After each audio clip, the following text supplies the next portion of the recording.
किते ना किते थोड़ा ठंडा पै गया सी, क्योंकि जिस तरीके दे नाल सिर्फ ਜਿਹੜਾ ਪਰਚਾ ਕੀਤਾ ਗਿਆ ਉਹ 420 ਦਾ ਪਰਚਾ ਕੀਤਾ ਗਿਆ, ਉਸ ਤੋਂ ਬਾਅਦ ਮੰਗ ਉੱਠ ਰਹੀ ਸੀ ਕਿ ਬਾਕੀ ਦੀਆਂ ਧਾਰਾਵਾਂ ਜਿਹੜੀਆਂ ਨੇ ਉਹ ਵੀ ਲੱਗਣੀਆਂ ਚਾਹੀਦੀਆਂ ਨੇ, ਪਰ ਪੋਸਟਮਾਰਟਮ ਰਿਪੋਰਟ ਦਾ ਇੰਤਜ਼ਾਰ ਕੀਤਾ ਜਾ ਰਿਹਾ ਸੀ। ਔਰ ਇਸ ਸਮੇਂ ਦੌਰਾਨ ਬਹੁਤ ਸਾਰੇ ਲੋਕ ਜਿਹੜੇ ਨੇ, ਚਾਹੇ ਮੀਡੀਆ ਦੀ ਗੱਲ ਕਰ ਲਈਏ, ਸੋਸ਼ਲ ਮੀਡੀਆ ਦੇ ਉੱਤੇ ਜਿਹੜੇ ਫालतू ਪੇਜ ਬਣੇ ਹੋਏ ਨੇ ਉਹਨਾਂ ਦੇ ਉੱਤੇ ਵੱਖਰੀਆਂ ਜਿਹੜੀਆਂ ਨੇ ਅਫਵਾਹਾਂ ਫੈਲ ਰਹੀਆਂ ਸੀ। ਕੋਈ ਕਹਿੰਦਾ ਸੀ ਬੇਅੰਤ ਕੌਰ ਦੇ ਉੱਤੇ ਹਮਲਾ ਹੋ ਗਿਆ, ਕੋਈ ਕਹਿੰਦਾ ਸੀ ਪੋਸਟਮਾਰਟਮ ਦੀ ਰਿਪੋਰਟ ਦੇ ਵਿੱਚ ਕੁਝ ਨਹੀਂ ਆਇਆ। ਪਰ ਤੁਹਾਨੂੰ ਦੱਸ ਦਈਏ ਕਿ ਪੋਸਟਮਾਰਟਮ ਦੀ ਰਿਪੋर्ट ਲਵਪ੍ਰੀਤ ਦੀ ਬਾਹਰ ਆ ਚੁੱਕੀ ਹੈ, ਜਿਸ ਦੇ ਵਿੱਚ ਵੱਡਾ ਖੁਲਾਸਾ ਹੋਇਆ ਹੈ, ਜਿਸ ਦੇ ਵਿੱਚ ਲਿਖਿਆ ਗਿਆ ਹੈ ਸਾਫ਼ ਕਿ ਲਵਪ੍ਰੀਤ ਨੇ ਜ਼ਹਿਰੀਲਾ ਪਦਾਰਥ ਨਿਗਲਿਆ ਸੀਗਾ, ਜਿਸ ਕਰਕੇ ਉਹਦੀ ਮੌਤ ਹੋਈ ਹੈ। ਸੋ ਇਸ ਵੇਲੇ ਦੀ ਵੱਡੀ ਖਬਰ ਤੁਹਾਡੇ ਨਾਲ ਸਾਂਝਾ ਕਰ ਰਹੇ ਹਾਂ। ਇਸ ਤੋਂ ਪਹਿਲਾਂ ਵੀ ਜਿਹੜੀਆਂ ਖਬਰਾਂ ਨੇ ਤੁਹਾਡੇ ਨਾਲ ਬਿਲਕੁਲ ਸਿੱਧੀਆਂ ਤੇ ਸਪਸ਼ਟ ਸਾਂਝੀਆਂ ਕੀਤੀਆਂ ਨੇ, ਇਸ ਕਰਕੇ ਅੱਜ ਵੀ ਵੱਡੀ ਅਪਡੇਟ ਇਸ ਵੇਲੇ ਦੀ ਬੇਅੰਤ ਕੌਰ ਤੇ ਲਵਪ੍ਰੀਤ ਮਾਮਲੇ ਦੇ ਵਿੱਚ ਆਈ ਹੈ ਕਿ ਪੋਸਟਮਾਰਟਮ ਰਿਪੋਰਟ ਬਾਹਰ ਆ ਗਈ ਹੈ ਤੇ ਵੱਡੇ ਖੁਲਾਸੇ ਪੋਸਟਮਾਰਟਮ ਰਿਪੋਰਟ ਨੇ ਕੀਤੇ ਨੇ। ਗੱਲਬਾਤ ਕਰਨ ਦੇ ਲਈ ਸਾਡੇ ਨਾਲ ਸੁਨੀਲ ਮੱਲਨ ਜਿਹੜੇ ਨੇ ਐਡਵੋਕੇਟ ਸਾਡੇ ਨਾਲ ਮੌਜੂਦ ਨੇ, ਉਹਨਾਂ ਦੇ ਨਾਲ ਵੀ ਗੱਲਬਾਤ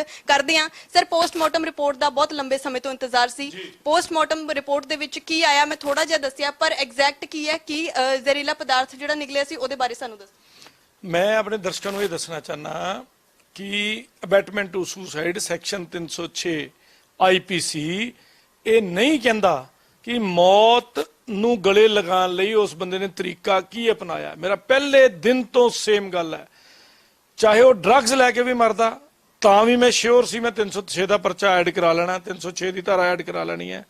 ਚਾਹੇ ਉਹ ਰੇਲ ਗੱਡੀ ਥੱਲੇ ਜਾਂਦਾ, ਚਾਹੇ ਉਹ ਟਰੱਕ ਐਕਸੀਡੈਂਟ ਨਾਲ ਜਾਂਦਾ, ਜਦੋਂ ਮੌਤ ਦਾ ਕਾਰਨ ਕਨਫਰਮ ਹੈ, ਲਵਪ੍ਰੀਤ ਲਾਡੀ ਦੇ ਸਹੁਰੇ, ਉਹਦੀ ਵਾਈਫ, ਉਹਦਾ ਸੱਸ, ਉਹਦੀ ਸਹੁਰਾ, ਉਹਦਾ ਭਰਾ, ਉਹਦੀ ਭੈਣ, ਜੋ ਵੀ ਨੇ, ਜਦੋਂ ਉਹ ਕਾਰਨ ਕਨਫਰਮ ਹੈ, ਮਰਨ ਦਾ ਤਰੀਕਾ ਇੰਪੋਰਟੈਂਟ ਨਹੀਂ ਹੈ। ਗੱਲ ਨੰਬਰ 1। ਗੱਲ ਨੰਬਰ 2, ਜ਼ਹਿਰੀਲਾ ਪਦਾਰਥ ਕਲੀਅਰ ਕੱਟ ਆਇਆ। ਉਹਦੀ ਜਿਹੜੀ ਵਿਸਰਾ ਰਿਪੋਰਟ ਆਪਾਂ ਕਹਿੰਦੇ ਆ, ਪੋਸਟਮਾਰਟਮ ਰਿਪੋਰਟ ਕਹਿੰਦੇ ਆ, ਉਹ ਸਾਡੇ ਸਾਇੰਟਿਸਟ ਨੇ ਜਿਹੜੇ ਉਹਨਾਂ ਨੇ ਦੇਖੀ ਹੈ। ਸੋ ਉਹਦੇ ਵਿੱਚ ਕਲੀਅਰ ਕੱਟ ਜ਼ਹਿਰ ਆਇਆ, ਔਰ ਜ਼ਹਿਰ ਜਿਹੜਾ ਹੈ ਉਹ ਜਿਹੜੀ ਕਲੋਰੋ ਸਪਰੇ ਆਉਂਦੀ ਹੈ ਸਾਡੀ, ਅਸੀਂ ਪਿੰਡਾਂ 'ਚ ਆਮ ਮਿਲਦੀ ਹੈ, ਜਿਹੜੀ ਫਸਲਾਂ ਤੇ ਕੀਤੀ ਜਾਂਦੀ ਹੈ, ਉਹਦੀ ਇੱਕ ਸਪੈਸੀਫਿਕ ਮਾਤਰਾ ਜਦੋਂ ਕੋਈ ਇਨਟੇਕ ਕਰ ਲੈਂਦਾ ਤੇ ਉਹਦੀ ਮੌਤ ਹੋ ਜਾਂਦੀ ਹੈ। ਔਰ ਉਸ ਲਾਡੀ ਵੀਰ ਸਾਡੇ ਨੇ ਉਹਨੂੰ ਲਿਆ, ਜਿਹਦੇ ਕਰਕੇ ਉਹਦੀ ਮੌਤ ਹੋਈ ਹੈ। ਔਰ ਪੋਸਟਮਾਰਟਮ ਰਿਪੋਰਟ 'ਚ ਇਸ ਚੀਜ਼ ਦੀ ਪੁਸ਼ਟੀ ਹੋ ਗਈ ਹੈ, ਜਿਹਨੂੰ ਕੈਮੀਕਲ ਰਿਪੋਰਟ ਕਹਾ। ਪੋਸਟਮਾਰਟਮ ਤੇ ਬਹੁਤ ਵੱਡਾ ਚੈਪਟਰ ਹੈ, ਪਰ ਉਹਦੇ ਵਿੱਚੋਂ ਕੈਮੀਕਲ ਰਿਪੋਰਟ, ਜਿਹੜੇ ਉਹਦੇ ਆਰਗਨ ਜਾਂ ਲਿਵਰ ਜਾਂ ਜਿੱਥੋਂ ਵੀ ਸੈਂਪਲ ਲਿਆ ਹੋਏਗਾ ਸਾਡੇ ਫੋਰੈਂਸਿਕ ਸਾਇੰਸ ਲੈਬੋਰਟਰੀ ਨੇ, ਉਹਦੇ ਮੁਤਾਬਕ ਇਹ ਕਨਫਰਮੇਸ਼ਨ ਹੋ ਚੁੱਕੀ ਹੈ। ਅੱਜ ਸਵੇਰੇ ਹੀ ਕਨਫਰਮੇਸ਼ਨ ਮਿਲੀ ਹੈ, ਪਰਿਵਾਰ ਨੇ ਮੈਨੂੰ ਦੱਸਿਆ, ਔਰ ਥਰੂ ਪੁਲਿਸ ਸਾਨੂੰ ਪਤਾ ਲੱਗਾ, ਔਰ ਕਲੋਰੋ ਸਪਰੇ ਜਿਹੜਾ ਸਬਸਟੈਂਸ ਹੈ ਉਹ ਬੋਡੀ ਚੋਂ ਪਾਇਆ ਗਿਆ ਜੀ। ਪਰਿਵਾਰ ਦੇ ਮੈਂਬਰ ਉਸ ਵੇਲੇ ਇਹ ਇਲਜ਼ਾਮ ਲਗਾ ਰਹੇ ਸੀ, ਜਦੋਂ ਹਲੇ ਪੋਸਟਮਾਰਟਮ ਦੀ ਰਿਪੋਰਟ ਆਉਣੀ ਸੀ, ਕਿ ਇਹ ਜਿਹੜਾ ਚਿੱਟਾ ਪਿੰਦਾ ਸੀਗਾ ਲਾਡੀ ਜਿਹੜਾ ਹੈਗਾ, ਇਸ ਕਰਕੇ ਜਿਹੜੀ ਓਵਰਡੋਜ਼ ਦੇ ਨਾਲ ਉਹਦੀ ਮੌਤ ਹੋਈ ਹੈ। ਕਿ ਜਦੋਂ ਪੋਸਟਮਾਰਟਮ ਰਿਪੋਰਟ ਆਈ ਹੈ ਉਹਦੇ ਵਿੱਚ ਇਦਾਂ ਦਾ ਵੀ ਕੁਝ ਆਇਆ, ਜਾਂ ਕੈਮੀਕਲ ਰਿਪੋਰਟ ਜਿਵੇਂ ਤੁਸੀਂ ਕਹਿੰਦੇ ਹੋ ਉਹਦੇ ਵਿੱਚ ਕੁਝ ਇਦਾਂ ਦਾ ਪਦਾਰਥ ਵੀ ਪਾਇਆ ਗਿਆ, ਕੋਈ ਨਸ਼ੀਲਾ ਪਦਾਰਥ ਜਿਹੜਾ ਨਿਕਲਿਆ? ਦੇਖੋ, ਪਹਿਲੀ ਪੁਸ਼ਟੀ ਤੇ ਮੈਂ ਕਰੂੰਗਾ ਕਿ ਮੈਂ ਵੀ ਨਾ ਕੋਈ ਕੇਸ ਲੈਣ ਲੱਗਿਆ ਸਿਰਫ ਪੈਸਿਆਂ ਕਰਕੇ ਕੇਸ ਨਹੀਂ ਲੈਂਦਾ। ਜਿਨ੍ਹਾਂ ਦੇ ਕੋਲ ਮੈਂ ਪੈਸੇ ਲੈਣਾ ਮੈਂ ਉਹਦੀ ਗੱਲ ਕਰਦਾ। ਮੈਂ ਧਨੌਲੇ ਪਿੰਡ ਜਿੱਥੇ ਵੀ ਉਹਨਾਂ ਦਾ ਅੱਗੇ ਘਰ ਹੈ, ਆਲੇ ਦੁਆਲੇ ਮੇਰੀ ਜੂਨੀਅਰ ਟੀਮ, ਮੁੰਡੇ ਕੁੜੀਆਂ, ਮੈਂ ਇੱਕ ਟੋਲਾ ਬਣਾ ਕੇ ਸੀਕ੍ਰੇਟਲੀ ਵੀ ਗਿਆ ਸੀ। ਵੈਸੇ ਪਿੰਡ 'ਚ ਗੱਲਾਂ ਕੀਤੀਆਂ, ਪੁੱਛਿਆ, ਪ੍ਰਤੀਤ ਕੀਤੀ, ਔਰ ਹਰ ਇੱਕ ਨੇ ਕਿਹਾ ਕਿ ਉਹ ਮੁੰਡਾ ਨਸ਼ਾ ਨਹੀਂ ਸੀ ਕਰਦਾ, ਕੋਈ ਬੀੜੀ, ਕੋਈ ਸਿਗਰਟ, ਕਿਸੇ ਕਿਸਮ ਦਾ ਉਹਦੀ ਕੋਈ ਸੁਸਾਇਟੀ ਵੀ ਨਹੀਂ ਸੀ। ਹਾਂ, 2-4 ਯਾਰ ਦੋਸਤ ਸੀਗੇ, ਉਹ ਬਸ ਘਰਾਂ 'ਚ ਜਿਹੜੀਆਂ ਸ਼ਰਾਰਤਾਂ ਮਾੜੀਆਂ ਮੋਟੀਆਂ ਕਰਦੇ ਆ ਉਹੀ ਕਰਦੇ ਸੀ, ਅਦਰਵਾਈਜ਼ ਉਹ ਕੋਈ ਨਹੀਂ ਸੀ ਕਰਦਾ। ਜਿਹੜੀ ਖੂਹ ਦੀ ਬੰਬੀ ਦੀ ਗੱਲ ਕਰਦੇ ਆ, ਮੈਂ ਉੱਥੇ ਵੀ ਵੇਖ ਕੇ ਆਇਆ, ਕਿਉਂਕਿ ਜਿੰਨਾ ਮਰਜ਼ੀ ਕਰ ਲਈਏ, ਜੇ ਕੋਈ ਬੰਦਾ ਇਹੋ ਜਿਹਾ ਗਲਤ ਕੰਮ ਕਰਦਾ ਹੋਵੇ, ਕੋਈ ਮੈਨੂੰ ਸਿਰਿੰਜ ਲੱਭਦੀ, ਕੋਈ ਮੈਨੂੰ ਕੋਈ ਇਹੋ ਜਿਹੀ ਚੀਜ਼ ਲੱਭਦੀ, ਸੋ ਸਾਨੂੰ ਉੱਥੇ ਦੂਰ ਤੱਕ ਵੀ, ਮਤਲਬ ਕਹਿ ਸਕਦੇ ਹੋ ਕਿ 10-20 ਮੀਟਰ ਤੱਕ ਅਸੀਂ ਵੇਖਿਆ ਵੀ ਕੋਈ ਇਹੋ ਜਿਹਾ ਪ੍ਰੂਫ ਲੱਭੇ ਕਿ ਕਿਤੇ ਮੈਂ ਗਲਤ ਕਿਸੇ ਨੂੰ ਸਜ਼ਾ ਨਾ ਦਵਾ ਲਾਂ। ਸੋ ਅਸੀਂ ਉੱਥੇ ਵੀ ਕਨਫਰਮ ਹੋ ਗਏ, ਮੇਰੀ ਟੀਮ ਨੇ ਵੀ ਕਨਫਰਮ ਕੀਤਾ ਕਿ ਨਹੀਂ ਸਰ, ਜੈਨੂਨ ਹੈ ਕੇਸ। ਫਿਰ ਪਰਿਵਾਰ ਨਾਲ ਜਦੋਂ ਮੁਲਾਕਾਤ ਕੀਤੀ, ਉਹਦੇ ਪਾਪਾ, ਮੰਮੀ, ਭੈਣਾਂ ਨਾਲ ਮਿਲਿਆ, ਚਾਚਾ ਜੀ ਨਾਲ ਮਿਲਿਆ। ਲੋਕ ਚਾਚਾ ਜੀ ਨੂੰ ਗਲਤ ਬੋਲਦੇ ਨੇ, ਪਰ ਚਾਚਾ ਗਲਤ ਨਹੀਂ ਹੈ, ਉਹਨੂੰ ਵੀ ਦੁੱਖ ਹੈ, ਉਹਦਾ ਵੀ ਬੇਟਾ ਹੀ ਸੀ, ਸਾਡੇ ਪਿਓ ਵਰਗਾ ਹੀ ਹੁੰਦਾ ਨਾ ਚਾਚਾ, ਜਿਹਨੂੰ ਚਾਹ ਦੇਖੋ ਨਾ ਕਿ ਚਾਹ ਹੀ ਚੜ ਜੇ ਜਿਹਨੂੰ ਸਾਡੇ ਆਉਣ ਤੇ। ਤਾਇਆ ਮਤਲਬ ਜਿਹੜਾ ਤਵਿਆ ਹੀ ਰਵੇ ਹਰ ਵੇਲੇ, ਇਹ ਪੁਰਾਣੇ ਨਾਂ ਨੇ। ਸੋ ਉਹ ਵੀ ਬੜੇ ਵਧੀਆ ਬੰਦੇ ਨੇ, ਔਰ ਉਹਨਾਂ ਨੇ ਤਰੀਕੇ ਨਾਲ ਕਦੀ ਉਹਨਾਂ ਨੇ ਕੋਈ ਗਲਤ ਸ਼ਬਦਾਵਲੀ ਦਾ ਇਸਤੇਮਾਲ ਨਹੀਂ ਕੀਤਾ, ਕੋਈ ਨੈਗੇਟਿਵ ਗੱਲ ਅਜੇ ਤੱਕ ਨਹੀਂ ਗਈ। ਸੋ ਇਹ ਕਨਫਰਮ ਹੈ ਕਿ ਉਹਨੇ ਡਰੱਗਸ ਨਹੀਂ ਲਿੱਤੀਆਂ, ਇਹ ਕਨਫਰਮ ਹੈ ਕਿ ਉਹਦੀ ਜਿਹੜੀ ਮੌਤ ਹੈ ਉਹ ਇੱਕ ਸੁਸਾਈਡ ਕਨਫਰਮ ਹੈ, ਔਰ ਉਹਦਾ ਕਾਰਨ ਬੇਅੰਤ ਕੌਰ ਉਹਦਾ ਫਾਦਰ, ਉਹਦੀ ਮਦਰ, ਉਹਦਾ ਭਰਾ, ਉਹਦੀ ਭੈਣ, ਜਿਹੜੇ ਵੀ ਉਹਦੇ ਰਿਸ਼ਤੇਦਾਰ ਨੇ ਉਹ ਕਨਫਰਮ ਨੇ। ਔਰ ਪੁਲਿਸ ਕਿਸ ਵੇਲੇ ਉਹਨੂੰ ਐਡ ਕਰਦੀ ਹੈ, ਮੇਬੀ ਹੁਣ ਤੱਕ ਕਰਤਾ ਹੋਵੇ ਤੇ ਜਾਂ ਮੇਬੀ ਸ਼ਾਮ ਤੱਕ ਕਰ ਦੇਵੇ ਜਾਂ 2 ਦਿਨਾਂ ਤੱਕ ਕਰ ਦੇ। ਰਪਟ ਤੇ ਉਹਨਾਂ ਨੇ ਪਾ ਲਈ ਹੈ ਕਿ ਹਾਂਜੀ ਕੈਮੀਕਲ ਰਿਪੋਰਟ ਫੇਵਰੇਬਲ ਹੈ। ਮੈਂ ਫਿਰ ਕਹਿਣਾ, ਮੈਂ ਕਿਹਾ ਚਿੱਟੇ ਨਾਲ ਵੀ ਮੌਤ ਹੋਈ ਹੁੰਦੀ ਤਾਂ ਵੀ 306 ਬਣਦੀ ਹੈ। ਬੰਦੇ ਨੇ ਮਰਨ ਲੱਗਿਆ ਕੀ ਤਰੀਕਾ ਅਪਣਾਇਆ ਇੰਪੋਰਟੈਂਟ ਨਹੀਂ ਹੈ, ਬਾਰ-ਬਾਰ ਕਹਿ ਰਿਹਾ। ਮੈਂ ਤੁਹਾਨੂੰ ਆਪਣੀ ਕਿਤਾਬ ਪੜ੍ਹਾ ਦਿੰਦਾ, ਲਿਖਿਆ ਅਬੈਟਮੈਂਟ ਟੂ ਸੁਸਾਈਡ ਮੀਨਸ, ਮੈਂ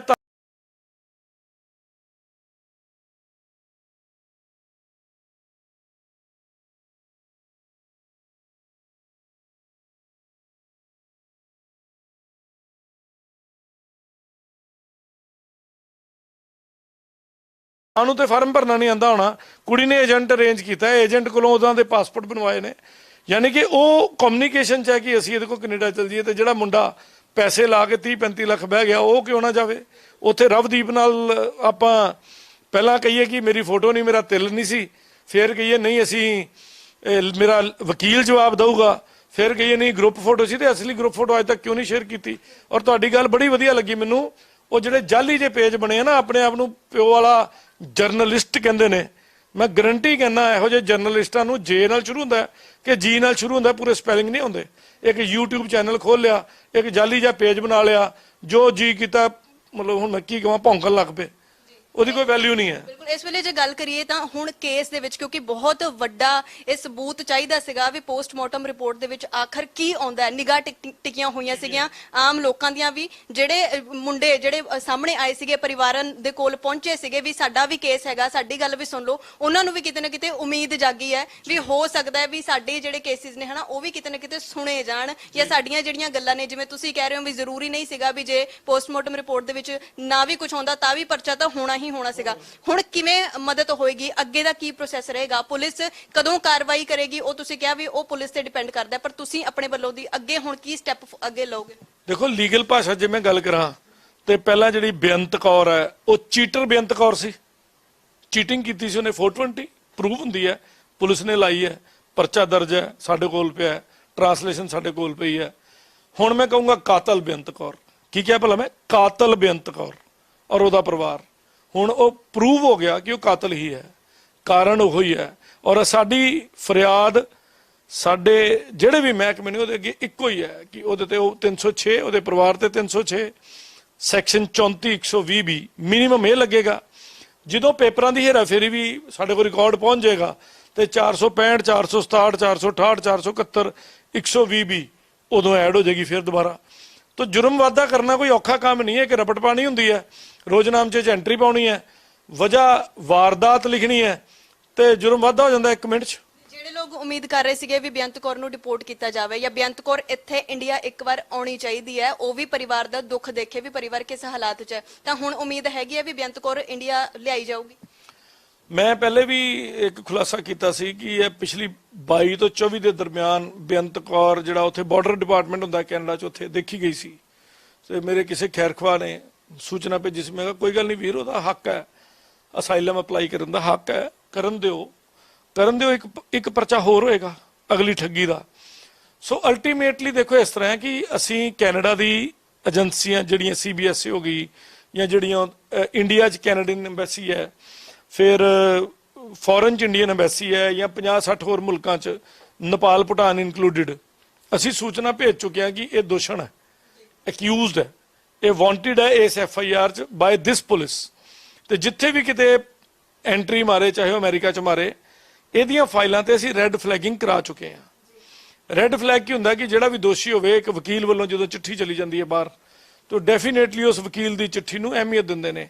ਬੰਦਾ ਇੰਡੀਵਿਜੂਅਲੀ ਭੇਜੇ ਤੇ ਉਹ ਨਹੀਂ ਬੇਸ਼ੱਕ ਦੇਣ, ਪਰ ਫਿਰ ਵੀ ਸੀਰੀਅਸ ਲੈਂਦੇ ਨੇ ਕਈ ਚੀਜ਼ਾਂ ਨੂੰ। ਤਾਂ ਚਿੱਠੀ ਮੈਂ ਦਿਖਾ ਦਿੰਦਾ ਆਪਣੇ ਦਰਸ਼ਕਾਂ ਨੂੰ। ਇਹ ਚਿੱਠੀ ਹੈ ਜਿਹੜੀਆਂ ਐਮਬੈਸੀਆਂ 'ਚ ਭੇਜੀ ਗਈ ਹੈ। ਇਹਦੇ ਵਿੱਚ ਲਾਲ ਸ਼ਾਹੀ 'ਚ ਮੈਂ ਸਾਰਾ ਕਲੀਅਰ ਲਿਖਿਆ ਹੈ ਕਿ ਸੈਕਸ਼ਨ 420 ਕੀ ਕਹਿੰਦਾ ਹੈ, ਜਿਹੜੀ ਕਾਨੂੰਨ ਦੀ ਕਿਤਾਬ ਹੈ ਉਹਦੇ ਵਿੱਚੋਂ ਟਰੇਸ ਕੀਤਾ ਹੈ। ਉਸ ਤੋਂ ਅਗਲੀ ਵਿੱਚ ਲਿਖਿਆ ਹੈ ਕਿ ਰਿਸਟ੍ਰਿਕਟ ਦਾ ਐਂਟਰੀ ਇਨ ਐਨੀ ਕੰਟਰੀ ਮਿਸਰੀਪ੍ਰੈਜ਼ੈਂਟਡ ਦੀ government authorities, work permit showing marital status है सिंगल।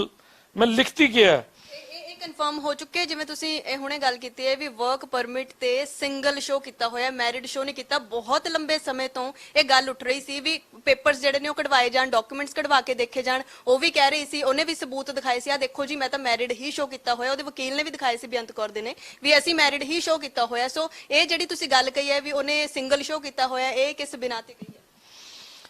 ਕੁਝ ਪੱਲੇ ਹੈਗਾ ਤਾਂ ਬੋਲਿਆ, ਨੰਬਰ 1। ਨੰਬਰ 2, 4-5 ਦਿਨ ਹੋਰ ਖਲੋ ਜਾਓ, ਜ਼ਿਆਦਾ ਦੇਰ ਨਹੀਂ ਹੁਣ ਆਪਣੇ, ਔਰ ਤੁਹਾਨੂੰ ਇਹਦੇ ਪ੍ਰੂਫ ਵੀ ਦੇ ਦੇਵਾਂਗੇ, ਇਹ ਡਾਕੂਮੈਂਟ ਵੀ ਤੁਹਾਡੇ ਟੇਬਲ ਤੇ ਰੱਖ ਦੇਵਾਂਗੇ, ਕੋਈ ਚਿੰਤਾ ਨਹੀਂ ਹੈ। ਤੁਸੀਂ ਪਹਿਲੇ ਦਿਨ ਤੋਂ ਮੇਰੇ ਨਾਲ ਜੁੜੇ ਹੋ, ਔਰ ਮੇਰਾ ਧਰਮ ਹੈ ਕਿ ਮੈਂ ਤੁਹਾਨੂੰ ਅੱਜ ਵੀ ਖਬਰ ਤੁਹਾਨੂੰ ਪਹਿਲੇ ਹੀ ਮੈਂ ਦੇ ਰਿਹਾ, ਔਰ ਸੱਚਾਈ ਦੇ ਰਿਹਾ। ਅਸੀਂ ਵਿਚਕਾਰ ਬਾਕੀਆਂ ਵਾਂਗੂ ਉਹੀ ਜਾਲੀ ਪੇਜ ਵਾਲੇ ਬੰਦੇ ਨਹੀਂ ਕਿ ਕੁਝ ਵੀ ਬੋਲ ਦਾਂਗੇ, ਕੁਝ ਵੀ ਕਰਾਂਗੇ। ਜੋ ਦੇ ਰਹੇ ਆ ਆਥੈਂਟਿਕ ਦੇ ਰਹੇ ਆ। ਬਹੁਤ ਕੁਝ ਪਾਈਪਲਾਈਨ 'ਚ ਪਿਆ, ਬਹੁਤ ਕੁਝ ਪਾਈਪਲਾਈਨ 'ਚ ਪਿਆ, ਮਿਹਨਤ ਕਰੀ ਜਾਂਦੇ ਪਏ ਆ। ਜਿਹੜੀ ਚੀਜ਼ ਦਾ ਖੁਲਾਸਾ 100% ਹੋ ਜਾਏਗਾ, ਔਰ ਜੋ ਪਬਲਿਕ ਡੋਮੇਨ 'ਚ ਦੇਣ ਵਾਲੀ ਚੀਜ਼ ਹੋਏਗੀ ਉਹਨੂੰ ਦਵਾਂਗੇ। ਉਹ ਪਬਲਿਕ ਵੀ ਇੱਕ ਜਨਤਾ ਦੀ ਅਦਾਲਤ ਚੱਲਦੀ ਵੀ ਹੈ, ਸਾਡੀ ਇੱਕ ਪਰਮਾਤਮਾ ਦੀ ਅਦਾਲਤ 'ਚ ਅਸੀਂ ਫਰਿਆਦਾਂ ਲਾਉਣੇ ਪਏ ਆ ਤੇ ਇੱਕ ਕਾਨੂੰਨ ਦੀ ਅਦਾਲਤ 'ਚ ਲਾਉਣੇ ਪਏ ਆ। ਸੋ ਕੋਈ ਦਿੱਕਤ ਨਹੀਂ। ਜਨਤਾ ਨੂੰ ਕਿਉਰਿਓਸਿਟੀ ਹੈ ਜਾਣਨ ਦੀ, ਔਰ ਉਹਨਾਂ ਨੂੰ ਉਹਨਾਂ ਦਾ ਹੱਕ ਦਿੱਤਾ ਜਾਏਗਾ। ਜੇ ਅਸੀਂ ਕਨਫਰਮ ਆ ਤੇ ਅਸੀਂ ਮੈਂ ਆਪਣੇ ਲੈਟਰ ਪੈਡ ਤੇ ਮੇਰੇ ਸਾਈਨ ਹੈ, ਕਰ ਲਓ, ਮੈਂ ਤੁਹਾਨੂੰ ਦਿਖਾ ਦਿੰਦਾ। ਚਿੱਠੀ ਦੇ ਪਹਿਲੇ ਪੇਜ ਤੇ ਮੇਰੇ ਸਾਈਨ ਹੈ, ਮੁੰਡੇ ਦੇ ਪਾਪਾ ਦੇ ਸਾਈਨ ਹੈ, ਠੀਕ ਹੈ ਜੀ। ਆਖਰੀ ਪੇਜ ਤੱਕ ਅਸੀਂ ਕੰਮ ਕਰਨਾ ਲੀਗਲ, ਆਖਰੀ ਪੇਜ ਤੱਕ ਮੇਰੇ ਸਾਈਨ ਹੈ, ਉਹਦੇ ਪਾਪਾ ਦੇ ਸਾਈਨ ਹੈ। ਸੋ ਸਾਡੇ ਸਾਈਨਾਂ ਦੇ ਅੰਡਰ ਮੇਰੇ ਲੈਟਰ ਪੈਡ ਦੇ ਉੱਪਰ ਹੈ, ਮੇਰਾ ਲੈਟਰ ਪੈਡ ਦੇਖ ਲਓ, ਮੇਰੇ ਲੈਟਰ ਪੈਡ ਦੇ ਉੱਪਰ ਆ ਲੈਟਰ ਪੈਡ ਹੈ ਮੇਰਾ ਪੂਰਾ, ਮੇਰਾ ਨਾਮ ਲਿਖਿਆ, ਮੇਰੇ ਫੋਨ ਨੰਬਰ, ਮੇਰੀ ਈਮੇਲ ਆਈਡੀ ਲਿਖੀ ਹੈ, ਮੇਰਾ ਐਡਰੈਸ ਲਿਖਿਆ ਹੈ, ਇੰਡੀਆ ਦਾ, ਕੈਨੇਡਾ ਦਾ, ਸਭ ਕੁਝ ਲਿਖਿਆ। ਸੋ ਉਸ ਲੈਟਰ ਪੈਡ ਦੇ ਉੱਪਰ ਅਸੀਂ ਇਹ ਸਾਰਾ ਕੁਝ ਕਰ ਰਹੇ ਹਾਂ। 50 ਤੋਂ ਵੱਧ ਐਮਬੈਸੀਜ਼ ਨੂੰ ਅਸੀਂ ਚਿੱਠੀ ਪਾ ਚੁੱਕੇ ਹਾਂ, ਔਰ ਜੋ ਗੱਲ ਬਿਲਕੁਲ 100% ਪੂਰੀ ਹੋਏਗੀ ਉਹ ਜਨਤਾ ਦੀ ਅਦਾਲਤ 'ਚ ਲਿਆਵਾਂਗੇ। ਦੇਰ ਹੋ ਸਕਦੀ। ਮੈਂ ਪਹਿਲਾਂ ਵੀ ਇੱਕ ਪ੍ਰੋਗਰਾਮ 'ਚ ਕਿਹਾ ਸੀ ਕਿ 25 ਤੋਂ 30 ਤੱਕ ਕੋਈ ਖੁਲਾਸਾ ਕਰਾਂਗੇ। ਸੋ ਅੱਜ 31 ਤਰੀਕ ਹੈ, ਇੱਕ ਦਿਨ ਲੇਟ ਆ, ਮਾਫੀ ਚਾਹੁੰਦਾ ਮੈਂ ਉਸ ਗੱਲ ਕਰਕੇ, ਪਰ ਅੱਜ 31 ਤਰੀਕ ਨੂੰ ਅੱਜ ਤੁਹਾਨੂੰ ਖੁਲਾਸਾ ਕਰਤਾ। ਅਗਲੀ ਡੇਟ ਵੀ ਤੁਹਾਨੂੰ ਜਲਦੀ ਮਿਲੇਗੀ, ਔਰ ਜਲਦੀ ਤੁਹਾਨੂੰ ਜੈਨੂਅਨ ਖਬਰ ਦੇਵਾਂਗੇ। ਅਸੀਂ ਉਹੋ ਜਿਹੇ ਬੰਦੇ ਨਹੀਂ। ਅਸ਼ੋਕ ਅਰੋੜਾ ਜੀ ਵੀ ਬਹੁਤ ਮਿਹਨਤ ਕਰ ਰਹੇ ਆ, ਬੜੇ ਵਧੀਆ ਲੈਵਲ ਤੇ ਉਹ ਵੀ ਕੰਮ ਕਰ ਰਹੇ ਆ। ਔਰ ਮੈਡਮ ਮੈਂ ਇੱਕ ਗੱਲ ਬੜੀ ਕਲੀਅਰ ਕਰ ਦਿੰਦਾ, ਹਾਲਾਤ ਇਹੋ ਜਿਹੇ ਪੈਦਾ ਹੋ ਜਾਣਗੇ, ਬੇਅੰਤ ਕੌਰ ਆਪਣੀ ਟਿਕਟ ਖੜ ਕੇ ਆਪਣੇ ਆਪ ਨੂੰ ਆਪ ਡਿਪੋਰਟ ਕਰਾਏਗੀ। ਮੈਂ ਬੜੀ ਵੱਡੀ ਗੱਲ ਕਹੀ ਹੈ, ਬੇਅੰਤ ਕੌਰ ਆਪ ਟਿਕਟ ਖਰਚ ਕੇ ਆਪਣੇ ਆਪ ਨੂੰ ਡੀਪੋਰਟ ਕਰਾਏਗੀ, ਇੰਡੀਆ ਆਏਗੀ, ਅਰੈਸਟ ਹੋਏਗੀ, ਵਰੀ ਨਾ ਕਰੋ। ਬਿਲਕੁਲ। ਇਸ ਵੇਲੇ ਜਿਵੇਂ ਅਸੀਂ ਗੱਲ ਕਰ ਰਹੇ ਹਾਂ, ਵੱਡੀ ਅਪਡੇਟ ਇਸ ਵੇਲੇ ਦੀ ਵੀ ਪੋਸਟਮਾਰਟਮ ਰਿਪੋਰਟ ਦੇ ਵਿੱਚ ਇਹ ਸਾਬਿਤ ਹੋ ਚੁੱਕਿਆ ਹੈ ਕਿ ਜਿਹੜਾ ਲਵਪ੍ਰੀਤ ਸੀਗਾ ਉਹਨੇ ਪੋਇਜ਼ਨ ਖਾਧੀ ਸੀਗੀ, ਉਹਨੇ ਕਲੋਰੋ ਜਿਹੜੀ ਸਪਰੇ ਆ ਉਹ ਜਿਹੜੀ ਨਿਕਲੀ ਸੀਗੀ। ਪਰ ਸਬੂਤ ਜ਼ਰੂਰ ਜਿਹੜੇ ਦਰਸ਼ਕ ਇਸ ਵੇਲੇ ਦੇਖ ਰਹੇ ਨੇ ਉਹ ਸਬੂਤ ਚਾਹ ਰਹੇ ਹੋਣਗੇ ਵੀ ਸਾਨੂੰ ਸਬੂਤ ਕਿਉਂ ਨਹੀਂ ਦਿਖਾਇਆ ਗਿਆ, ਉਹਦਾ ਕੀ ਕਾਰਨ ਸੀਗਾ? ਦੇਖੋ, ਦਰਸ਼ਕਾਂ ਨੂੰ ਸਬੂਤ ਵੀ ਦੇ ਦਾਂਗੇ, 1-2 ਦਿਨ ਦੀ ਉਹਦੀ ਵੀ ਇੰਤਜ਼ਾਰ ਹੈ। ਹਰ ਚੀਜ਼ ਵੇਲੇ ਸਿਰ ਦਿੱਤੀ ਜਾਏਗੀ।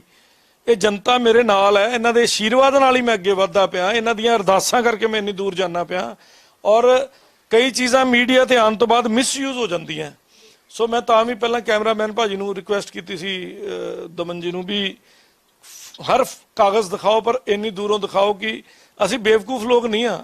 ਤਾਂ ਤੁਹਾਡੇ ਜਿੰਨੇ ਵੀ ਈਵਨ ਜਰਨਲਿਸਟ ਤੁਸੀਂ ਹੋ ਜਾਂ ਤੁਹਾਡੀ ਵੀ ਟੀਮ ਹੈ, ਅੱਜ ਤੱਕ ਅਸੀਂ ਬੜੀਆਂ ਚੀਜ਼ਾਂ ਦਿਖਾਈਆਂ, ਪਰ ਇੰਨਾ ਕਦੀ ਨਹੀਂ ਦਿਖਾਉਂਦੇ ਕਿ ਕਿਸੇ ਦੀ ਆਈਡੀ, ਚਾਹੇ ਉਹ ਦੋਸ਼ਣ ਹੈ, ਉਹਦੀ ਆਈਡੀ ਅਸੀਂ ਪੁਲਿਸ ਨੂੰ ਦੇਵਾਂਗੇ, ਕਿਸੇ ਮਹਿਕਮੇ ਨੂੰ ਦੇਵਾਂਗੇ, ਬਟ ਕਿਸੇ ਮਿਸਯੂਜ਼ਰ ਕੋ ਚਲ ਜਾਏ। ਮੇਰੀ ਸਾਰੀ ਜਨਤਾ ਵਧੀਆ, ਪਰ ਵਿੱਚੋਂ ਕਿਸੇ ਮਿਸਯੂਜ਼ਰ ਕੋ ਚਲ ਗਈ, ਆਈ ਡੋਂਟ ਵਾਂਟ ਕਿ ਐਨੀ ਨਿਊਸੈਂਸ ਕ੍ਰੀਏਟ ਹੋਵੇ, ਚਾਹੇ ਉਹ ਅਕਿਊਜ਼ ਹੀ ਹੈ। ਅਦਾਲਤ ਮੁਤਾਬਕ ਉਹਨੂੰ ਜੋ ਸਜ਼ਾ ਮਿਲੇ ਵੀ ਵਿਲ ਵੈਲਕਮ, ਬਟ ਗਲਤ ਬੰਦੇ ਦੇ ਹੱਥ 'ਚ ਕੋਈ ਆਈਡੀ ਜਾਵੇ, ਉਹਨੂੰ ਮਿਸਯੂਜ਼ ਕਰ ਲੇ, ਕਿਉਂਕਿ ਉੱਥੋਂ ਇਹ ਪਾਸਪੋਰਟ ਨੰਬਰ ਮਿਲ ਜੇ, ਨਾਮ ਮਿਲ ਜੇ, ਡੇਟ ਆਫ ਬਰਥ ਮਿਲ ਜੇ, ਇਹ 3 ਚੀਜ਼ਾਂ ਮਿਲ ਜਾਣ, ਬੰਦੇ ਦੀ ਸਾਰੀ ਜਨਮ ਕੁੰਡਲੀ ਨਿਕਲ ਜਾਂਦੀ ਹੈ। ਜੇ ਉਹਦਾ ਸਿਨ ਨੰਬਰ ਮਿਲ ਜੇ ਸਾਨੂੰ, ਜਾਂ ਉਹਦਾ ਸੋਸ਼ਲ ਆਈਡੀ ਕਾਰਡ ਮਿਲ ਜੇ, ਤੇ ਅਸੀਂ ਉਹਦਾ ਸਭ ਕੁਝ ਕੱਢ ਸਕਦੇ ਹਾਂ। ਸੋ ਮੈਂ ਨਹੀਂ ਚਾਹੁੰਦਾ, ਮੈਂ ਮਤਲਬ ਲਾਇਰ ਹਾਂ, ਕੋਈ ਉਹ ਟੁੱਟੇ ਭੱਜੇ ਪੇਜ ਵਾਲਾ ਕੋਈ ਯੂਟਿਊਬਰ ਨਹੀਂ ਆ। ਜੋ ਯੂਟਿਊਬਰ ਕਰ ਰਹੇ ਨੇ, ਇੱਕ ਦੋ ਨੇ ਮੈਨੂੰ ਧਮਕੀ ਵੀ ਲਾਤੀ, ਮੇਰੀ ਮਰਜ਼ੀ ਤੋਂ ਬਿਨਾਂ ਮੇਰਾ ਵੀਡੀਓ ਵੀ ਚਲਾਤਾ, ਮੇਰੀ ਆਡੀਓ ਵੀ ਰਿਕਾਰਡ ਕਰ ਲਈ। ਮੈਂ ਕਿਹਾ ਕਰ ਲੈ, ਉਹਨਾਂ ਨਾਲ ਵੀ ਲਵ ਲੈਟਰ ਜਾਏਗੀ। ਜੇ ਸਿੱਧੂ ਮੂਸੇਵਾਲੇ ਨੂੰ ਜਾ ਸਕਦੀ ਹੈ, ਮਨਕੀਰਤ ਔਲਖ ਨੂੰ ਜਾ ਸਕਦੀ, ਉਹ ਵਿਚਾਰੇ ਕਿਹਦੇ ਵਿਚਾਰੇ ਨੇ 20-50 ਹਜ਼ਾਰ ਸਬਸਕ੍ਰਾਈਬਰ ਲੈ ਕੇ ਬੈਠੇ ਨੇ। ਸਟ੍ਰਾਈਕ ਆਊਟ ਵੀ ਹੋਣਗੇ, ਲੀਗਲ ਐਕਸ਼ਨ ਵੀ ਉਹਨਾਂ ਤੇ ਹੋਏਗਾ। ਈਵਨ ਉਹ ਬਾਰ ਕੌਂਸਲ ਵੀ ਆਇਆ ਬੰਦਾ, ਵੇਖੋ ਬੇਅੰਤ ਕੌਰ ਨਾਲ ਕਿੰਨਾ ਪਿਆਰ ਕਰਦਾ ਉਹ ਬਾਰ ਕੌਂਸਲ ਚਲ ਗਿਆ, ਕਹਿੰਦਾ ਠੀਕ ਹੈ ਵਕੀਲ ਸਾਹਿਬ ਨੇ ਜੋ ਗਲਤ ਕੰਮ ਕੀਤਾ ਐਫੀਡੇਵਿਟ ਦੇ ਦੇ। ਹੈਗੀ ਸੀ ਹਿੰਮਤ ਤੇ ਦੇ ਜਾਂਦਾ ਐਫੀਡੇਵਿਟ। ਔਰ ਜਦੋਂ ਗਿਆ ਮੈਂ ਉਹਨੂੰ ਮੈਸੇਜ ਪਾਇਆ ਕਿ ਵੈਲਕਮ ਟੂ ਬਾਰ ਕੌਂਸਲ, ਮੈਂ ਕਿਹਾ ਅਸੀਂ ਕੋਈ ਨਿਆਣੇ ਆ ਯਾਰ, ਮੇਰੀ ਸਲਤਨਤ 'ਚ ਤੂੰ ਐਂਟਰੀ ਕਰੇ, ਤੂੰ ਜਾ ਕਿਸੇ ਕੋਰਟ 'ਚ ਮੇਰਾ ਨਾਂ ਲੈ ਕੇ ਵੇਖ।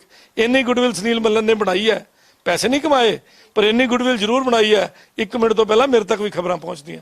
ਪਰ ਮੈਂ ਸਾਰਿਆਂ ਨੂੰ ਕਿਹਾ, ਮੈਂ ਕਿਹਾ ਕੋਈ ਗੱਲ ਨਹੀਂ, ਲੈਟ ਹਿਮ ਕਮ ਲੀਗਲੀ, ਆਵੇ, ਹੈ ਹਿੰਮਤ ਹੈ। ਪਰਿਵਾਰਿਕ ਮੈਂਬਰਾਂ ਦੇ ਨਾਲ ਵੀ ਤੁਸੀਂ ਗੱਲਬਾਤ ਕੀਤੀ ਹੋਏਗੀ, ਕਿਉਂਕਿ ਉਹਨਾਂ ਦੇ ਥਰੂ ਜਿਵੇਂ ਤੁਸੀਂ ਗੱਲ ਕੀਤੀ ਵੀ ਉਹਨਾਂ ਨੂੰ ਤੁਹਾਨੂੰ ਪਤਾ ਲੱਗਿਆ, ਤਾਂ ਉਹਨਾਂ ਦਾ ਮਤਲਬ ਕੀ ਇਸ ਵੇਲੇ ਮਤਲਬ ਉਹਨਾਂ ਦਾ ਕੀ ਕਹਿਣਾ ਸੀਗਾ? ਕਿਉਂਕਿ ਜਦੋਂ ਇੱਕ ਪਾਸੇ ਤਾਂ ਇਹ ਵੀ ਸੀਗਾ ਵੀ ਚਲੋ ਪਤਾ ਲੱਗ ਗਿਆ ਵੀ ਉਹਨੇ ਪੋਇਜ਼ਨ ਨਿਗਲੀ ਸੀ, ਤਾਂ ਸਾਡੇ ਕੋਲ ਇੱਕ ਹੁਣ ਸਬੂਤ ਲੀਗਲੀ ਹੱਥ ਦੇ ਵਿੱਚ ਹੈਗਾ ਵੀ ਭਾਈ ਇਹੀ ਦੋਸ਼ਣ ਹੈ, ਪਰ ਜਦੋਂ ਉਹਨਾਂ ਨੂੰ ਪਤਾ ਲੱਗਿਆ ਹੋਏਗਾ ਵੀ ਪੋਇਜ਼ਨ ਨਿਕਲੀ ਹੈ ਤਾਂ ਉਹਨਾਂ ਦੇ ਹਾਲ ਵੀ ਕਿਹੋ ਜਿਹੇ ਹੋਣਗੇ ਵੀ ਸਾਡਾ ਮੁੰਡਾ ਉਸ ਵੇਲੇ ਕਿੰਨਾ ਹਾਲਾਤਾਂ ਦੇ ਵਿੱਚ ਸੀਗਾ? ਉਸ ਤੋਂ ਇਲਾਵਾ ਜਿਹੜਾ ਪੋਇਜ਼ਨ ਦੀ ਰਿਪੋਰਟ ਤੋਂ ਇਲਾਵਾ ਜਿਹੜਾ ਉਹਨਾਂ ਦੇ ਦਿਲ ਤੇ ਸਟ੍ਰੈਸ ਸੀ, ਜਿਹੜਾ ਕੁਝ ਉਹੀ ਜਾਲੀ ਯੂਟਿਊਬਰਾਂ ਨੇ ਜਾਂ ਉਹਨਾਂ ਨੇ ਪਾਤਾ ਸੀ ਕਿ ਇਹਨੇ ਡਰੱਗ ਲੈ ਲਈ, ਇਹਨੇ ਫਲਾਣਾ ਕਰ ਲਿਆ, ਇਹਨੇ ਟਿਕਾਣਾ ਕਰ ਲਿਆ, ਡੈਫੀਨੇਟਲੀ ਸਟ੍ਰੈਸ ਆਉਂਦਾ ਹੈ। ਪਰ ਮੈਂ ਉਹਨਾਂ ਨੂੰ ਸ਼ੋਰਟੀ ਦਿੱਤੀ ਸੀ ਵੀ ਵਰੀ ਨਾ ਕਰੋ, ਜੋ ਮਰਜ਼ੀ ਆਵੇ, 306 ਕਨਫਰਮ ਹੈ, ਉੱਥੋਂ ਨਾ ਲੱਗਦੀ ਆਪਾਂ ਹਾਈ ਕੋਰਟ, ਮਾਨਯੋਗ ਹਾਈ ਕੋਰਟ ਅੱਗੇ ਆ ਜਾਣਾ ਸੀ। ਤੇ ਕਾਰਨ ਡੈਥ ਦਾ ਕੀ ਹੈ, ਕੱਲ ਨੂੰ ਕੀ ਐਵੀਡੈਂਸ ਆਂਦੀ ਹੈ ਬਾਅਦ ਦੀਆਂ ਗੱਲਾਂ, ਪਰ 306 ਐਡ ਹੋਣੀ ਸੀ, ਦੋਸ਼ੀ ਐਡ ਹੋਣੇ ਸੀ। ਨੋ ਡਾਊਟ ਇਸ ਰਿਪੋਰਟ ਆਉਣ ਤੋਂ ਬਾਅਦ ਪਰਿਵਾਰ 'ਚ ਇੱਕ ਹੋਰ ਜ਼ਿਆਦਾ ਉਮੀਦ ਜਾਗੀ ਹੈ ਕਿ ਸਾਨੂੰ ਇਨਸਾਫ ਹੁਣ ਜਲਦੀ ਮਿਲੇਗਾ, ਔਰ ਜਲਦੀ ਇਨਸਾਫ ਮਿਲੇਗਾ, ਵਧੀਆ ਇਨਸਾਫ ਮਿਲੇਗਾ, ਸਹੀ ਇਨਸਾਫ ਮਿਲੇਗਾ। ਔਰ ਮੈਂ ਥੈਂਕ ਯੂ ਕਰਦਾ ਗਵਰਨਮੈਂਟ ਏਜੰਸੀਜ਼ ਦਾ, ਦੇਰ ਜ਼ਰੂਰ ਲਾਈ ਹੈ ਪਰ ਸਹੀ ਰਿਪੋਰਟ ਭੇਜੀ ਹੈ ਉਹਨਾਂ ਨੇ। ਕਿਸੇ ਇਨਫਲੂਐਂਸ 'ਚ ਨਹੀਂ ਆਏ, ਕਿਸੇ ਦਬਾਅ 'ਚ ਨਹੀਂ ਆਏ, ਕਿਸੇ ਮੀਡੀਆ ਦੇ ਦਬਾਅ 'ਚ ਨਹੀਂ ਆਏ, ਕਿਸੇ ਕਿਸਮ ਦਾ ਕੁਝ ਨਹੀਂ ਕੀਤਾ। ਬਾਕੀ ਫਿਰ ਵੀ ਜੇ ਕੋਈ ਉਹਦੇ 'ਚ ਰਿਪੋਰਟ 'ਚ ਕੁਝ ਖਾਮੀ ਹੋਏਗੀ ਤੇ ਡਿਸਕਸ਼ਨ ਕਰਾਂਗੇ। ਦੇਖੋ ਆਪਾਂ ਵੀ ਹਾਲੇ ਤੱਕ ਨਾ ਵੇਟ ਐਂਡ ਵਾਚ ਵਾਲੇ ਪ੍ਰੋਸੈਸ 'ਚ, ਕਿਉਂਕਿ ਸਾਡਾ ਗਵਾਚ ਗਿਆ ਪੈਸਾ, ਬੰਦਾ, ਨੀਂਦ, ਚੈਨ।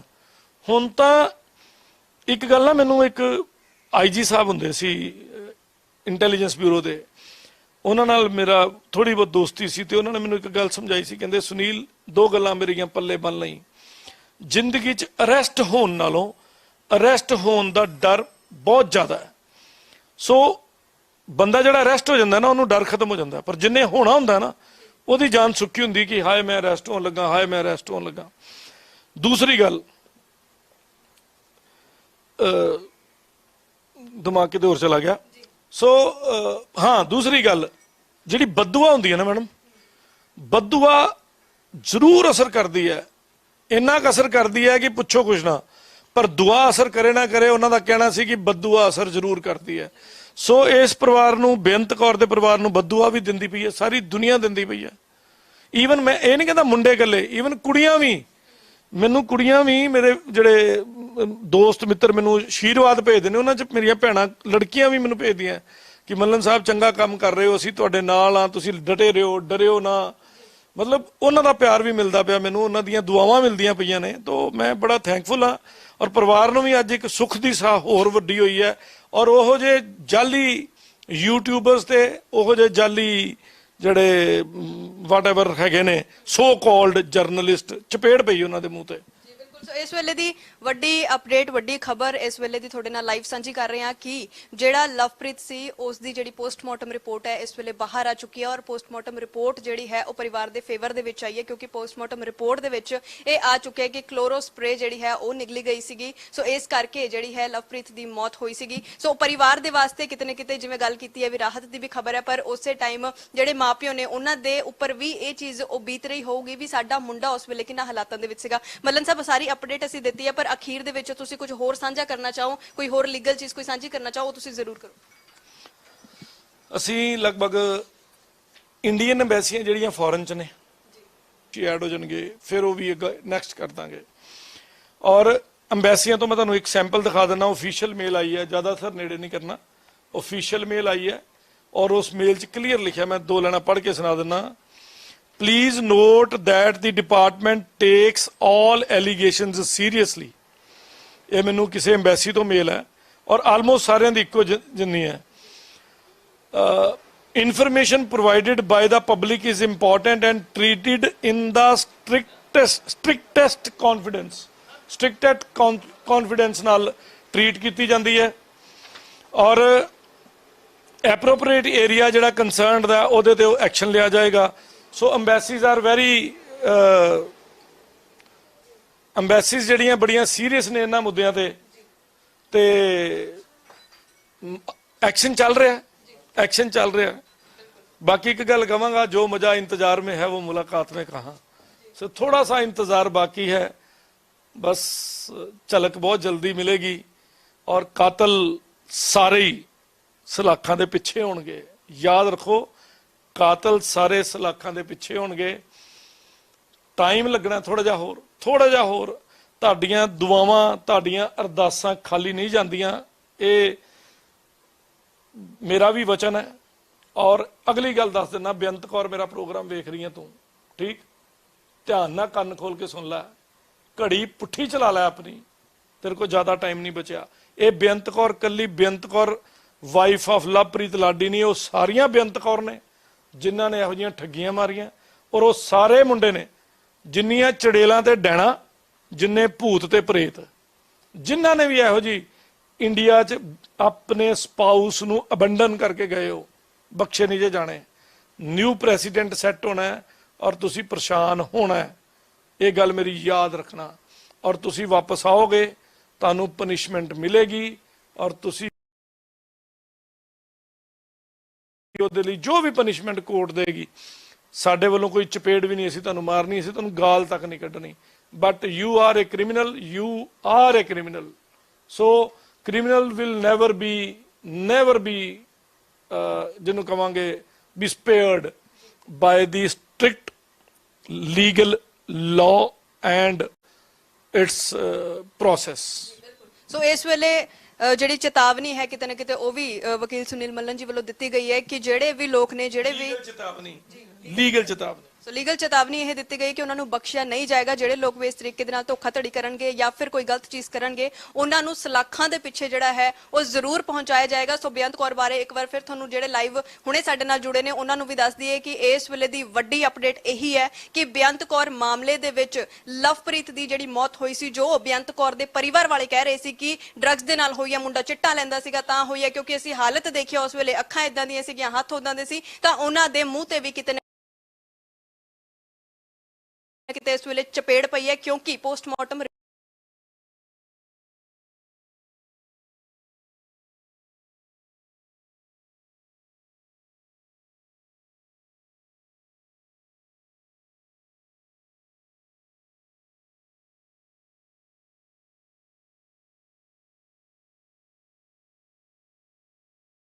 ਜਿਹੜਾ ਪੰਜਾਬ ਪੁਲਿਸ ਰੂਲ ਜਾਂ ਐਕਟ ਹੈ ਉਹਦੇ ਵਿੱਚ ਹੁੰਦਾ ਕਿ ਕੇਸ ਡਾਇਰੀ ਕਿਵੇਂ ਬਣਾਈ ਜਾਵੇ। ਫਿਰ ਉਸ ਤੋਂ ਬਾਅਦ ਆਪਣਾ ਸੈਕਸ਼ਨ 172 CRPC ਹੈ, ਫਿਰ ਪੁਲਿਸ ਨੇ ਸਮਨਿੰਗ ਕਿਹਨੂੰ ਕੀਤੀ ਹੈ, ਫਿਰ ਕਈ ਕੁਛ ਹੈ। ਔਰ ਜਿਹੜੀ ਚੈਟ ਵੀ ਨਿਕਲੀ ਹੈ, ਅਸੀਂ ਪੁਲਿਸ ਨੂੰ ਫੋਨ ਦਿੱਤਾ ਸੀ, ਕਨਫਿਸਕੇਟ ਕਰਾਇਆ ਸੀ ਕਿ ਇਹਨੂੰ ਮਤਲਬ ਫਰਦਰ ਚ ਜਮ੍ਹਾਂ ਕਰੋ। ਉਹਦੇ ਵਿੱਚੋਂ ਫਿਰ ਉਹਨਾਂ ਨੇ ਚੈਟ ਰਿਵਾਈਵ ਕੀਤੀ ਹੈ ਸਾਰੀ ਮਹਿਕਮੇ ਨਾਲ ਰਲ ਕੇ। ਸੋ ਇਹ RTI ਆਲਰੇਡੀ ਜਾ ਚੁੱਕੀ ਹੈ 27 ਜੁਲਾਈ ਤੋਂ, ਇਹਦੇ ਰਸੀਦਾਂ ਔਰ ਸਾਰਾ ਪ੍ਰੂਫ ਨੇ ਸਾਡੇ ਕੋਲ। ਸੋ ਅਸੀਂ ਪੈਰਵਾਈ ਕਰਦੇ ਪਏ ਹਾਂ, ਸਾਡਾ ਕੰਮ ਹੈ ਲੀਗਲ ਪੈਰਵਾਈ ਕਰਨਾ। ਔਰ ਜਿਹੜੀ ਪੁਸ਼ਟੀ ਹੋ ਜੇ ਔਰ ਜਿਹੜੀ ਵੈਲੀਡੇਟ ਗੱਲ ਹੋਵੇ ਉਹ ਜਨਤਾ ਤੱਕ ਪਹੁੰਚਾਣੀ। ਰੋਜ਼ ਐਵੇਂ ਅਸੀਂ ਇਹ ਕੁਛ ਨਹੀਂ ਕਿ ਕੋਈ ਜਨਾਨੀਆਂ ਦਾ ਮਜਮਾ ਥੋੜੀ ਲਾਣਾ ਕਿ ਆਪਾਂ ਕੁਛ ਵੀ ਬੋਲ ਦਾਂਗੇ। ਸੋ ਸਾਡੀ ਜਨਤਾ ਸਾਡੇ ਤੇ ਬਿਲੀਵ ਕਰਦੀ ਹੈ ਔਰ ਬੀਇੰਗ ਐਡਵੋਕੇਟ ਸਾਡੀ ਡਿਊਟੀ ਬਣਦੀ ਹੈ ਕਿ ਜੈਨੂਅਨ ਖਬਰ ਨੂੰ ਜੈਨੂਅਨ ਲੈਵਲ ਤੇ, ਜੈਨੂਅਨ ਟਾਈਮ ਤੇ, ਜੈਨੂਅਨ ਤਰੀਕੇ ਨਾਲ ਹੀ ਪਬਲਿਕ ਨੂੰ ਦੱਸਿਆ ਜਾਵੇ। ਉਹਦੇ ਨਾਲ ਆਪਣੀ ਸਭ ਦੀ ਇਮੇਜ ਠੀਕ ਰਹਿੰਦੀ ਹੈ। ਫਿਰ ਸਾਡੇ ਤੇ ਉਹ ਜਾਲੀ ਸੋ ਕਾਲਡ ਯੂਟਿਊਬਰ ਤੇ ਉਹਨਾਂ 'ਚ ਸਾਡੇ 'ਚ ਕੀ ਫਰਕ ਰਹਿ ਗਿਆ? ਉਹ ਸਾਡੇ ਸਟੈਂਡਰਡ ਦੇ ਵੀ ਨਹੀਂ ਕਿਤੇ ਆਸ-ਪਾਸ ਰਹਿੰਦੇ। ਬਾਕੀ ਇਹੋ ਜਿਹੇ ਯੂਟਿਊਬਰਾਂ ਨੂੰ ਦੀ ਮੈਂ ਲੀਗਲ ਨੋਟਿਸ ਭੇਜ ਚੁੱਕਾ, ਲਿਸਟ ਆਫ ਜਰਨਲਿਸਟ ਆ ਚੁੱਕੀ ਹੈ। ਔਰ ਜਿਹਨੇ ਵੀ ਆਪਣੇ ਆਪ ਨੂੰ ਜਿਹੜੇ ਵੀ ਪ੍ਰੋਗਰਾਮ 'ਚ ਜਰਨਲਿਸਟ ਕਿਹਾ, ਜਿਹੜੇ ਯੂਟਿਊਬਰ ਨੇ, ਉਹਦੇ ਤੇ ਵੀ ਸ਼ਿਕੰਜਾ ਮੈਂ ਕੱਸ ਰਿਹਾ। ਟਾਈਮ ਆਏਗਾ ਹੌਲੀ ਹੌਲੀ, ਕਿਉਂਕਿ ਮੈਂ ਇਕੱਲਾ ਆਦਮੀ ਹਾਂ, ਮੇਰੀ 20-30-25 ਬੰਦਿਆਂ ਦੀ ਟੀਮ ਹੈ। ਜਦੋਂ ਸਾਨੂੰ ਟਾਈਮ ਮਿਲਦਾ ਕੰਮ ਦਾ ਅਸੀਂ ਕਰਦੇ ਹਾਂ। ਬਿਲਕੁਲ। ਸੋ ਇਸ ਵੇਲੇ ਜਿਵੇਂ ਕਿ ਵੱਡੀ ਅਪਡੇਟ ਤੁਹਾਡੇ ਨਾਲ ਸਾਂਝੀ ਕਰ ਦਿੱਤੀ ਹੈ। ਸੋ ਅਗਲੀ ਅਪਡੇਟ ਜਦੋਂ ਤੱਕ ਸਾਡੇ ਨਾਲ ਪਹੁੰਚੇਗੀ, ਜਿਸ ਤਰੀਕੇ ਨਾਲ ਹੀ ਸੁਨੀਲ ਮੱਲਨ ਜਿਹੜੇ ਨੇ ਸਾਨੂੰ ਦੱਸਣਗੇ ਕਿ ਅੱਗੇ ਦੀ ਜਿਹੜੀ ਵੱਡੀ ਅਪਡੇਟ ਕੀ ਮਿਲੀ ਹੈ, ਅੱਗੇ ਦੀ ਕੀ ਸਫਲਤਾ ਉਹਨਾਂ ਨੇ ਪ੍ਰਾਪਤ ਕੀਤੀ ਹੈ, ਉਹ ਵੀ ਤੁਹਾਡੇ ਨਾਲ ਸਾਂਝੀ ਕਰਾਂਗੇ। ਕਿਉਂਕਿ ਇਸ ਲਈ ਕਹਿੰਦੇ ਨੇ ਵੀ ਰੱਬ ਦੇ ਘਰ ਨੇਰ ਜ਼ਰੂਰ ਹੈ ਪਰ ਹਨੇਰ ਨਹੀਂ ਹੈਗੀ, ਹਨੇਰਾ ਨਹੀਂ ਹੈਗਾ, ਰੋਸ਼ਨੀ ਹੈ ਜਿਹੜੀ ਉਹ ਜ਼ਰੂਰ ਹੋਏਗੀ, ਚਾਹੇ ਉਹ ਰੋਸ਼ਨੀ ਦੀ ਇੱਕ ਨਿੱਕੀ ਜਿਹੀ ਕਿਰਨ ਹੀ ਕਿਉਂ ਨਾ ਹੋਵੇ। ਸੋ ਵੱਡੀ ਸਫਲਤਾ ਇਸ ਵੇਲੇ ਕਹਿ ਲਈਏ ਵੀ ਸੁਨੀਲ ਮੱਲਨ ਜੀ ਦੇ ਹੱਥ ਲੱਗੀ ਹੈ। ਸੋ ਵੱਡੀ ਅਪਡੇਟ ਤੁਹਾਡੇ ਨਾਲ ਵੀ ਸਾਂਝੀ ਕੀਤੀ ਹੈ। ਹੋਰ ਵੀ